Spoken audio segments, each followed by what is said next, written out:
yang maraga suci, para sulinggih, Pandita yang hadir pada malam hari ini, Pandita Kumari. Saya sangat lama mendengar nama beliau, tapi belum sempat berjumpa, dan malam hari ini saya mendengar doa beliau. Para pinandita, para panglingsir sareng sami, Ida Bawati, Profesor Nyoman Kirtia yang saya hormati, Gusti Prabu yang saya muliakan, anggota Kagama sudah lama sekali siap. Selamat malam Gusti. Malam. Profesor Made Surada yang saya hormati, dan Haji Ida Bagus Wiryanata. Yang sekian dianyar tuh. Inggih. Rajang ratu. Yeah. Bapak Gede Adiputra yang juga saya hormati, dan para semeton sareng sami yang bisa hadir pada malam hari ini. Semoga Bapak Ibu sekalian diberikan kesehatan dan kekuatan dalam menjalankan swadharmanya masing-masing. Dan tentu saja kesehatan itu yang sangat penting di era pandemi saat ini. Dan kita selalu berdoa supaya kita diberikan keselamatan. Tadi di dalam acara Dharma Santi Nasional, selain ada pidato dari Bapak Presiden Joko Widodo kepada umat Hindu, ada satu acara khusus setelah itu, yaitu puja dan juga tarian puja Pangruwatin Bumi. Itu sebuah tarian yang dipersembahkan oleh umat Hindu Daerah Istimewa Yogyakarta, bahwa kita di dalam era pandemi ini selain selalu harus melakukan upaya yang sifatnya lahir ya, gitu. Yang skala, kalau kita ring Bali kita sebut sebagai upaya-upaya skala yang kita lakukan, apakah itu dengan menerapkan protokol kesehatan, dan saat ini kita juga mencoba untuk vaksinasi sehingga tercapai herd immunity di negara kita. Tapi kita juga tidak berhenti dengan ikhtiar skala, kita juga harus melakukan ikhtiar niskala.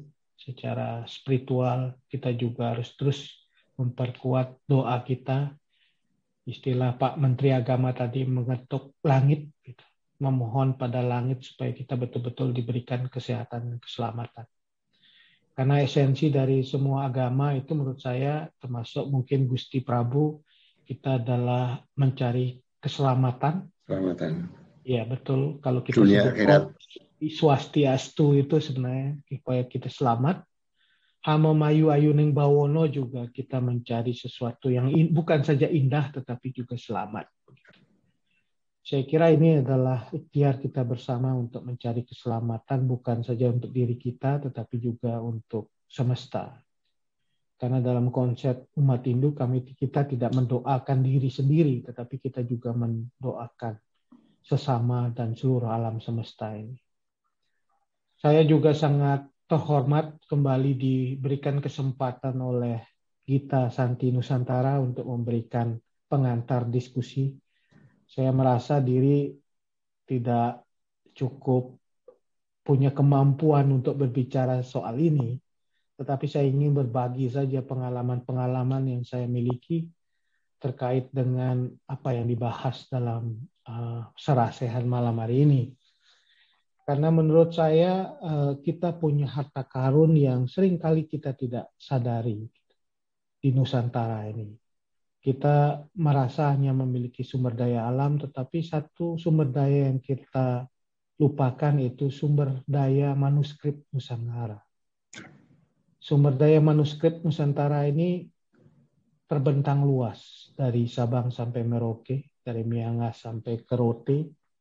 Dan saya kira gudangnya itu adalah di dua pulau, Pulau Jawa dan Pulau Bali. Saya kemarin diundang oleh Pustakaan Nasional untuk berbicara soal ini. Kepala Pustakaan mengatakan kita punya sekitar 121.000 naskah Nusantara di dalam dan luar negeri. Saya menyampaikan jumlah itu terlalu kecil. 121.000 dengan di dalam negara yang sangat besar seperti kita di Indonesia ini. Saya kira itu jumlah yang sangat kecil. Tidak hanya di Indonesia, saya kira naskah Nusantara sekarang ini banyak tersebar juga di luar negeri. Begitu.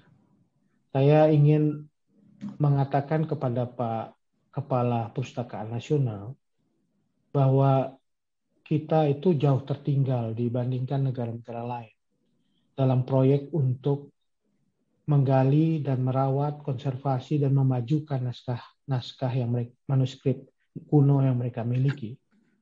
India misalnya sudah melakukan satu proyek besar untuk menggali apa yang disebut dengan manuskrip kuno mereka, dan itu jumlahnya jutaan begitu. Karena menurut saya ini adalah salah satu sumber pengetahuan yang terpendam yang kita miliki. Selama ini kan selalu kita dalam berilmu pengetahuan, bahkan berteknologi, kiblat kita kan barat. Sumber-sumber pengetahuan kita itu lebih banyak diambil dari referensi kasanah pemikiran yang dibangun di barat. Kadang kita lupa bahwa kita memiliki sumber pengetahuan yang sangat luar biasa, yang kalau kita timba itu tidak akan pernah habis. Dalam istilahnya sering disebut sebagai samudra tanpa tepi, sebuah keluasan lautan yang tidak ada tepinya. Dan kita tinggal mengambil banyak sekali pengetahuan itu. Dengan cara apa? Dengan cara menggali kembali manuskrip-manuskrip kuno yang kita miliki. Saya termasuk orang yang menginginkan kita menggerakkan apa yang disebut dengan pemajuan kebudayaan berbasis keluarga. Karena kita tahu bahwa tidak mungkin pemerintah, dalam ini Pustakaan Nasional, mengumpulkan sekian banyak manuskrip Nusantara kita. Tidak mungkin langkah itu dilakukan. Yang kita bisa dorong adalah keluarga-keluarga di Indonesia.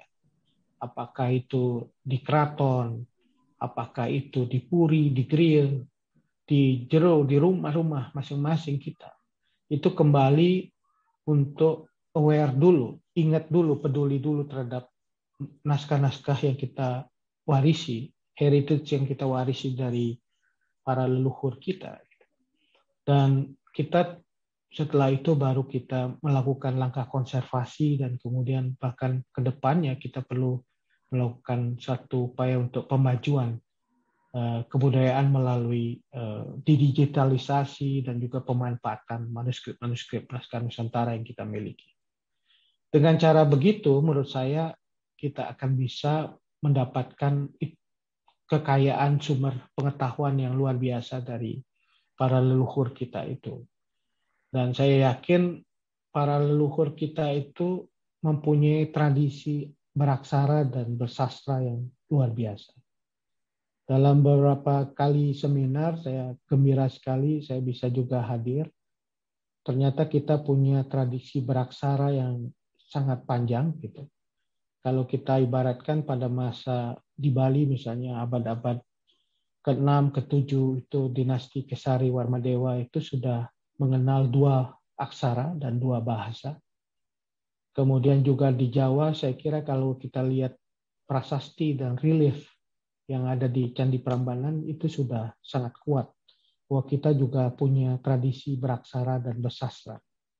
Walaupun pada saat itu di Mataram kuno menurut saya banyak sekali dipengaruhi oleh tradisi sastra dan juga aksara yang ada dari India. Gitu.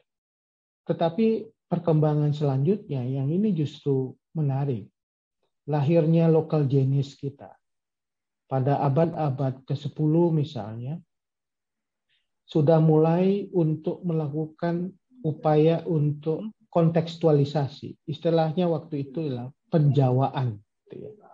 yang dilakukan oleh Raja Dharmawangsa Teguh Anantawikrama yang ada di dalam setelah perpindahan dari Mataram kuno kemudian masuk ke dinasti Empu Sendok di Jawa Timur. Ada satu langkah yang luar biasa yang menurut saya menjadi momentum sejarah yang penting di dalam dalam sejarah aksara dan bahasa di negara kita, di Nusantara ini. Karena beberapa naskah yang awalnya bersumber dari India, yang paling penting adalah Ramayana dan Mahabharata, itu dialih aksarakan dan juga dilakukan upaya untuk menjawakan itu. Dan lahirlah sebuah sastra, karya sastra yang menurut saya juga kemudian karya sastra itu mencerminkan kenusantaraan. Karena pada saat itulah kemudian apa yang muncul di dalam warisan sastra yang ada di dalam tradisi Itahasa atau Purana yang ada di India itu kemudian dilakukan upaya untuk mentranslasikan itu ke dalam satu bentuk bahasa dan sastra yang bisa dipahami, dimengerti oleh masyarakat Nusantara saat itu. Nah, itulah sebabnya mengapa saya menyebutkan pentingnya kita mengikuti apa yang pernah terjadi di masa lalu yang dilakukan oleh para maestro kita, local genius kita pada masa-masa Kediri, Singosari untuk melakukan upaya menjawakan Ramayana itu menjadi satu bahasa Jawa kuno dan kemudian kita warisi sampai saat ini. Dan itu tidak pernah berhenti. Upaya untuk melakukan upaya mengkontekstualisasi dan juga mengalih aksarakan apa yang sudah ada di dalam sastra-sastra yang sudah ada dan melahirkan banyak sekali orang yang punya kemampuan untuk melahirkan karya baru. Gatot Kaca Seraya, Arjuna Wiwaha, bahkan Puta Tular melahirkan Sutasoma dan saya ingat kalau Bapak Ibu sekalian pernah mengunjungi Gunung Penanggungan atau yang sering disebut dengan Gunung Pawitra. Di dalam kawasan Gunung Pawitra itu sangat banyak sekali candi yang merupakan peninggalan pada masa baik itu mulai dari Empu Sendok sampai ke akhirnya Singosari dan akhirnya diwarisi sampai masa Majapahit. Dan yang penting di dalam menurut saya di dalam candi-candi yang ada di Gunung Pawitra itu adalah bahwa ada konsepsi untuk menerima, mengakomodasi kearifan lokal yang ada pada masa itu. Perbedaan Candi Prambanan misalnya yang lebih konsentrik, ya, dengan model-model candi di Gunung Penanggungan yang lebih bersifat berundak dan ada 3 unsur Trimurti yang juga dipuja di sana dan orientasi kita pada gunung mulai dibangun. Itu menunjukkan bagaimana kontekstualisasi oleh local genius itu terhadap tradisi yang sudah diterima sebelumnya. Termasuk juga kalau Bapak Ibu sekalian melihat cerita Panji. Nah ini penting sekali kita ingin angkat sebenarnya. Dan itu sudah pernah diangkat tetapi sempat tenggelam mengenai kisah Panji. Kisah Panji ini menurut saya satu kisah yang merupakan pengendonesiaan atau penusantaraan dari apa yang kita sebut di kisah-kisah Ramayana dan Mahabharata. Dan mulai dikenalkan Punakawan di sana dan juga cerita Panji ini justru yang menjadi penting adalah tersebar luas. Tidak hanya di Jawa Timur, tetapi juga tersebar luas keluar, bahkan sampai Kamboja, Champa, kemudian ke tempat-tempat lain, di mana tradisi kisah Panji ini kemudian melahirkan banyak bentuk ekspresi kebudayaan yang ada. Dan itu adalah hasil lokal genius menurut saya. Bagaimana kuatnya untuk menerima apa yang mereka warisi dari tradisi India, tetapi kemudian mengkontekstualisasi, menginterpretasikan kembali kepada situasi dan kondisi yang mungkin ada pada zaman itu, dan kemudian itulah menjadi ciri khas dari karya-karya sastra Nusantara. Perkembangan berikutnya menurut saya juga hal yang sama dilakukan. Setelah zaman Kediri, kita tahu Singosari, kita tahu zaman Majapahit, negara Kertagama, kemudian juga kita tahu para Raton, sampai kemudian kita tahu di Bali berkembang Samprangan, Gel-Gel, Peranda Saktiworo, dan yang banyak sekali menuliskan karya sastra, dan itu melahirkan lokal-lokal genius yang cukup luar biasa karya sastra. Nah, Bapak Ibu sekalian, saya juga dalam konteks ini juga banyak mendengar bahwa ahli-ahli kita, ketika kita tahu ada namanya Gede Puja, yang sangat ahli Sanskerta, kemudian ada Cok Rai Sudarto, beliau-beliau luar biasa belajar ke India, dan mereka adalah orang-orang yang memang mendapatkan pendidikan yang sangat panjang terkait dengan sastra dan juga aksara yang ada di India. Tetapi ketika mereka kembali ke Indonesia, itu justru mereka mengembangkan satu cara berpikir dan juga tradisi-tradisi baru intelektual yang memang khas Indonesia. Nah, ini yang saya ingin ajak kepada Bapak Ibu sekalian. Kebetulan di sini banyak sekali guru besar dan dosen. Bagaimana kita menciptakan satu framework berpikir atau paradigm yang betul-betul kita bangun, kita rumuskan, dan itu berbasis pada khasanah pemikiran yang kita miliki di Indonesia. Itu bukan berarti kita chauvinis atau ingin etnosentrisme gitu, tetapi dasarnya adalah setiap karya sastra dan juga aksara itu sebenarnya menjawab realitas-realitas konteks sosial yang kita miliki, dan keberagaman itulah yang akhirnya dihasilkan oleh konteks yang beragam itu.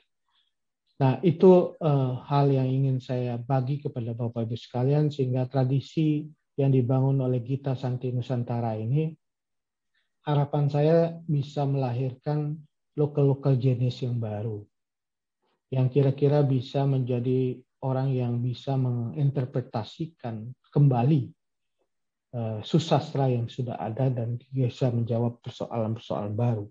Mungkin saja Pak Ida Bawati Nyoman Kertia bisa menjadi orang yang menuliskan kisah-kisah sastra pandemi begitu pada era sekarang ini. Atau dokter-dokter kita itu melahirkan susastra yang kaitan dengan pandemi, karena kita berhadapan dengan situasi yang memang tidak ada presidennya di masa lalu. Dan sama ketika waktu dulu para wiku kita, para pujangga kita menulis tentang Pagebluk, menulis tentang Gering Agung, ya mereka menghadapi zaman saat itu. Ketika situasi yang mereka hadapi adalah Gering Agung dan Pagebluk. Dan saat ini kita juga menghadapi pandemi.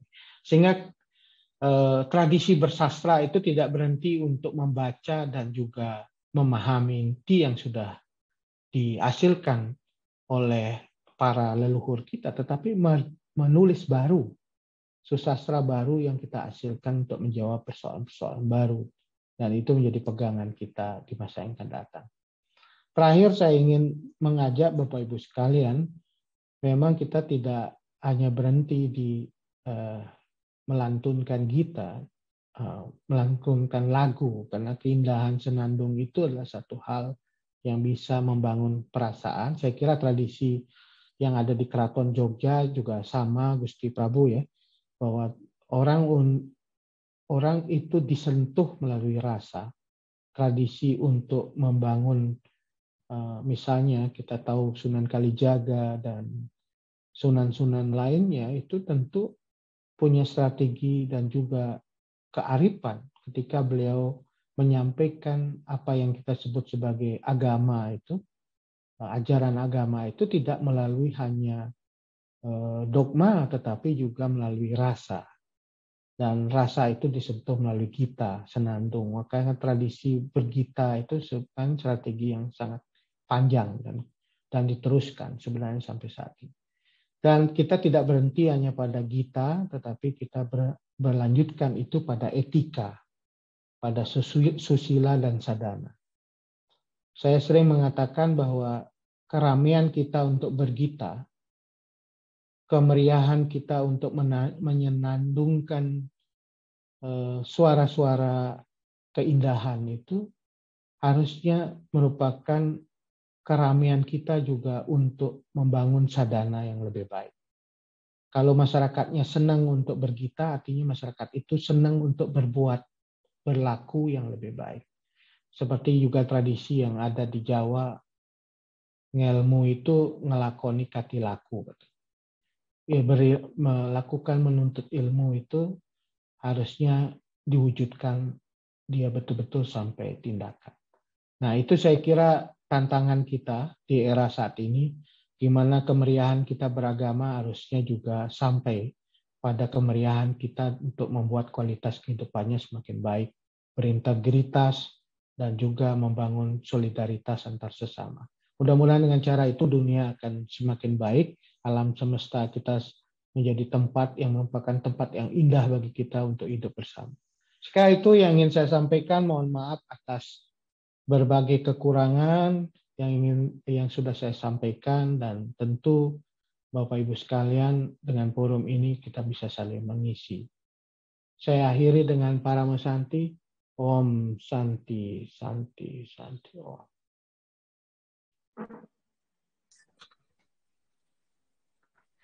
Terima kasih Bapak Hari.